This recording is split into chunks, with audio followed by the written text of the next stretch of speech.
মেয়েদের মধ্যে হাইপোথাইরয়েডিজম কিন্তু অনেক বেশি দেখা যায়।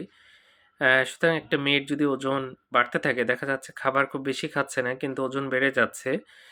কনস্টিপেশন এর সমস্যা হচ্ছে, দেখা যাচ্ছে পায়খানা খুবই শক্ত বা কষা হচ্ছে। মাসিক অনেক বেশি হয়। এটা কিন্তু একটা সন্দেহ করার কারণ। মেয়েদের মাসিক বেশি হলে তার থাইরয়েডের সমস্যা আছে কিনা অবশ্যই চেক করে দেখা উচিত।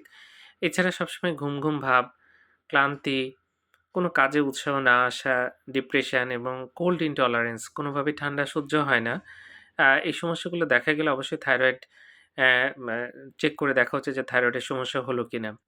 এটা খুব কিছু ব্লাড টেস্ট করেই বোঝা যায় এবং সেটা যদি কম পাওয়া যায়, দেখা যাচ্ছে হরমোন কমে গেছে, তাহলে সেটা হরমোন রিপ্লেসমেন্ট করা হয়। ট্রিটমেন্ট দিলে কিন্তু রোগীরা খুবই ভালো থাকে। আপনি হাইপোথাইরয়েডের যত সিম্পটোমেটিক চিকিৎসা করেন, রোগীর খুব লাভ হবে না। আপনি সঠিক চিকিৎসা হচ্ছে হরমোন দিয়ে চিকিৎসা করতে হবে। কারণ আমি একটু বলি যে সেই রোগীর দেখা যাচ্ছে কনস্টিপেশন হচ্ছে। আপনি সিরাপ দিলেন বা কোনো ওষুধ দিলেন যেটা কনস্টিপেশন এ দেয়া হয়। কিন্তু সেটা কিন্তু খুব বেশি কাজে আসবে না। আপনার সঠিক চিকিৎসাটা করতে হবে। ধন্যবাদ সবাইকে।